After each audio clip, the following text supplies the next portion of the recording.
Hey everyone, it's Rob. We're going to continue in this video to look at who the great harlot Babylon in Revelation 17 and 18 is. And what we discussed in the last video was that the harlot Babylon in Revelation 17 and 18 appears to be contrasted by the bride, the wife of the Lamb, the New Jerusalem in Revelation 21 and 22, 21:9 through 22:9. And what we noticed was this. Both the harlot Babylon and the New Jerusalem are both women. One's the bride, one's the great prostitute, and they're both cities. One's Babylon and one's the New Jerusalem. And that contrast appears to be very evident. And what I concluded from that was that the harlot Babylon represents the people of God that have colluded with empire. They've gone to bed with the empire. They've got the name of Babylon on their foreheads. And they've done that so they can eat and they can drink for power, prosperity, comfort, and privilege. So let's look a little bit further at this description of this harlot Babylon and what it means. Now, we noted in the last video that this woman was clothed in purple and scarlet. She's adorned with gold and precious stones and pearls. On her forehead, a name was written, a mystery, Babylon the Great, the mother of harlots and the abominations of the earth. She's drunk with the blood of the saints and with the blood of the witnesses of Jesus. Now, when John was introduced to the great harlot, he was told, "Come and I'm going to show you the judgment of the great harlot who sits on many waters." But there's no judgment in Revelation chapter 17. Chapter 18, all of a sudden, now begins to change the tune. Fallen, fallen is Babylon the Great. She's become a dwelling place of demons and a prison of every unclean spirit and a prison of every unclean and hateful bird. For all the nations have drunk of the wine of the passion of her immorality. The kings of the earth have committed acts of immorality with her, and the merchants of the earth have become rich by the wealth of her sensuality.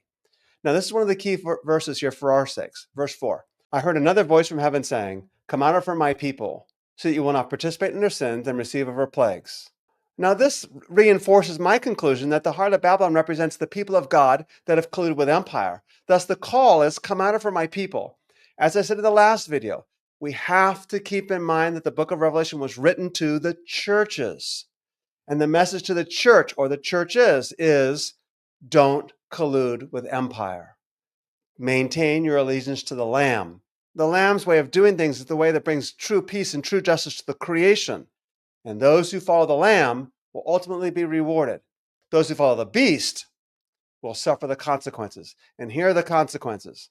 Now she's destroyed. It says in verse 8, "For in one day her plagues will come, pestilence, mourning, and famine. She'll be burned up with fire, for the Lord God who judges her is strong." And then what happens in verses 9 through 19 is we have the laments. It's a funeral dirge. Verse 9, the kings of the earth. Verse 11, the merchants of the earth.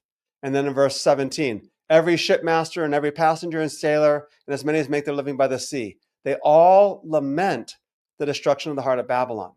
Notice it says the kings of the earth in verse 9 weep and lament. The merchants of the earth weep and mourn. The sailors and shipmasters and passengers, they weep and they mourn. And they all say, "Woe, woe, woe, woe, the great city, Babylon, the strong city. For in 1 hour your judgment has come."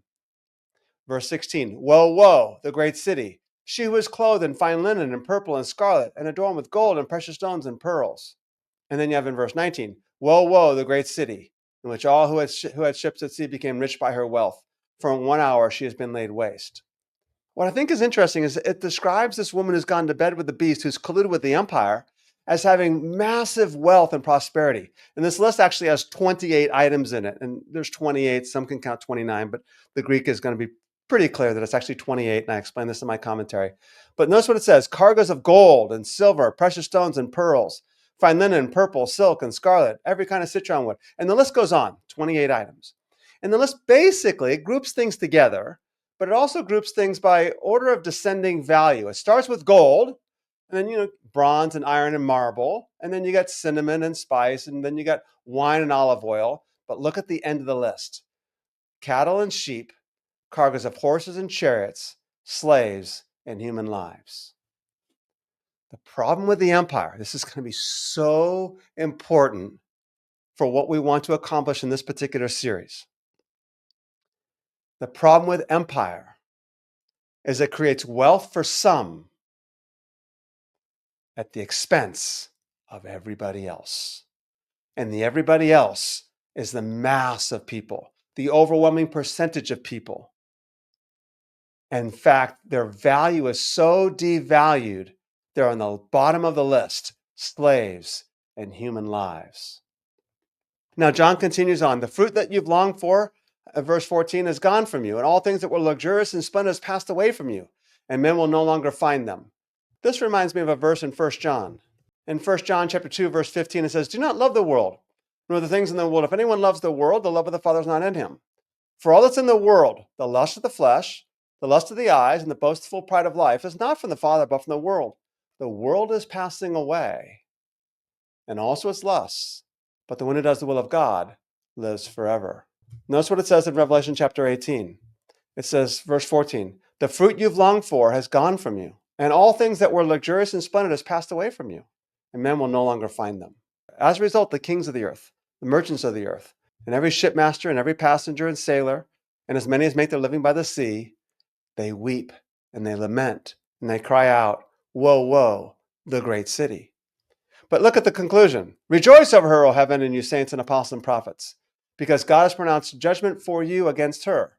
Then I saw a strong angel, and I'll discuss that in the longer video series that we're going to do in the fall, and I discuss it in detail in my commentary. But this is only the third passage where strong angel occurs. Revelation 5, Revelation 10, Revelation chapter 18, very significant.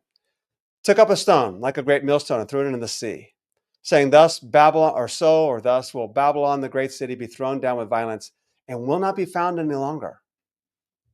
Now again, notice the contrast between the people of God. Revelation 22. This is Revelation 22, verse 3. There will no longer be any curse. The throne of God and of the Lamb will be in it. His bondservants will serve him, and they will see his face, and his name will be on their foreheads. There will be no longer any night. They will not have need of the light of a lamp or the light of the sun, because the Lord God will illumine them, and they will reign forever and ever. So clearly the great harlot Babylon and the New Jerusalem, the bride, the wife of the Lamb, is being contrasted. Look what else this goes on to say. Verse 22. The sound of harpists and musicians, flute players and trumpeters will not be heard in you any longer. No craftsman of any craft will be found in you any longer. And the sound of a mill will not be heard in you any longer. And the light of a lamp will not shine in you any longer. The voice of the bridegroom and the bride will not be heard in you any longer. For your merchants were the great men of the earth, because all the nations were deceived by your sorcery. And in her was found the blood of the prophets and of the saints and of all who have been slain on the earth. This sounds very familiar to the words of Jesus in the Gospels that we'll look at on future videos. Oh, Jerusalem, Jerusalem, how I long to gather you together as a hen gathers her chicks under her wings, but you were not willing. Look, your house is left you desolate. Now let's go ahead and kind of come to a conclusion in terms of what we've been discussing about harlot Babylon and the New Jerusalem. Notice first off, as I said before, they're contrasting cities. The harlot Babylon is clothed in purple and scarlet, but the bride is in pure, fine linen, bright and clean. The heart of Babylon is the home of demons and unclean spirits and birds, whereas in Revelation 21, the New Jerusalem, nothing unclean enters it. The heart of Babylon will not be found any longer, and all these things that will not be found any longer, whereas the New Jerusalem, they will reign forever and ever. And come out of her, my people, is the description of the heart of Babylon, whereas blessed are those who may enter into the city of the New Jerusalem. Now, there's several things to point out here. Babylon represents economic exploitation. Now, it's more than that because it's the church or the people of God's collusion with economic exploitation. Remember her expensive attire. The merchants, of course, benefit from her commerce. The merchants weep over her cargoes, and her demise is the end of high culture and music and arts. She embodies economic exploitation. Richard Bauckham makes an astute observation. He concludes the judgments of chapters 16 through 19 are primarily aimed at destroying these systems, political, economic, and religious, which oppose God and his righteousness, and which are symbolized by the beast, the false prophet, Babylon, and the kings of the earth. Now, David De Silva has done some wonderful work in the book of Revelation, and one of the places he comments this. He says, in a speech praising Rome, Aelius Aristides, a near contemporary of John, describes the scene in Rome this way, quote, around lie the continents far and wide, pouring an endless flow of goods to Rome. There is brought from every land and sea whatever is brought forth from the seasons and is produced by all countries, rivers, lakes, and skills of Greeks and foreigners. Anyone who wants to behold all these products must either journey through the whole world to see them or else come to this city. One can see so many cargoes from India, or if you wish from Arabia, that one may surmise that the trees there must have been left permanently bare, and that those people must come here whenever they need anything. The wealth power and prosperity of Rome is enticing. And I think that those who have failed to follow the Lamb and have colluded with Rome, they've done so for the power, pleasure, and privileges that Rome offers. I think this speaks deeply to the American church today. James Russell says, although it's impossible to leave Babylon physically, Christians can leave Babylon figuratively by resisting its norms, values, and beliefs, and by following the Lamb to the new promised land, the New Jerusalem. This is the message of Revelation. The ones who follow the Lamb, John sees them in Revelation 14 on Mount Zion. He sees them in Revelation 21 and 22, and they will see his face. Michael Gorman has written a wonderful book called Reading Revelation Responsibly, and it's a wonderful challenge on taking the book of Revelation and applying it to the modern context, the modern Western context. And in one of the places he says this, Revelation 18 raises questions about how we spend the money we have earned. Like the economy judged in Revelation 18, many contemporary economies are based on lust, material and sexual, dominion and exploitation, even human trafficking. We may live in just such an economy where more is always better and sex constantly sells, and we may inadvertently support other economies where the poor are exploited and even traded. And this brings us to where I think we can now begin to have a conversation about immigration, about war, about Israel-Gaza, about poverty, about all these other issues. I think we've laid a foundation now for how to approach these conversations, how to approach these issues. And so on the next video, what I'm going to do is I'm going to take what I think we've learned, or what I've presented at least, in light of the book of Revelation, and say, here's what I think is some things that we need to think about and we need to consider. Now, let me say a couple things.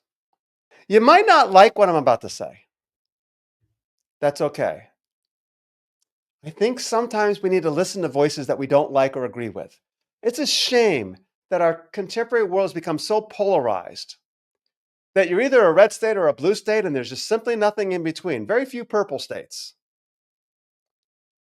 And I think that division has infiltrated our churches as well. We only listen to the sources that we want to listen to and the people that we like. And when we hear something that we don't like, we shun them and we dismiss them.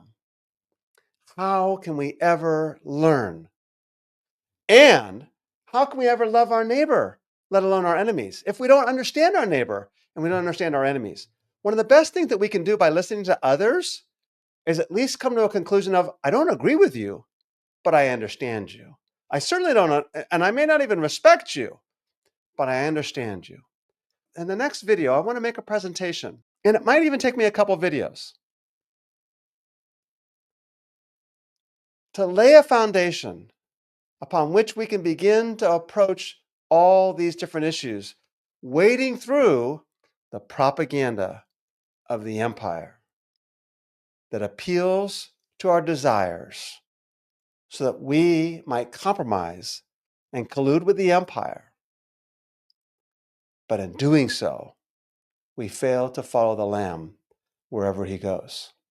Hey, I just want to remind you, make sure you like this video, share it with others, let people know what we're doing here at Determined Truth so that they can have access to the resources that we have. Thank you so much for tuning in. See ya.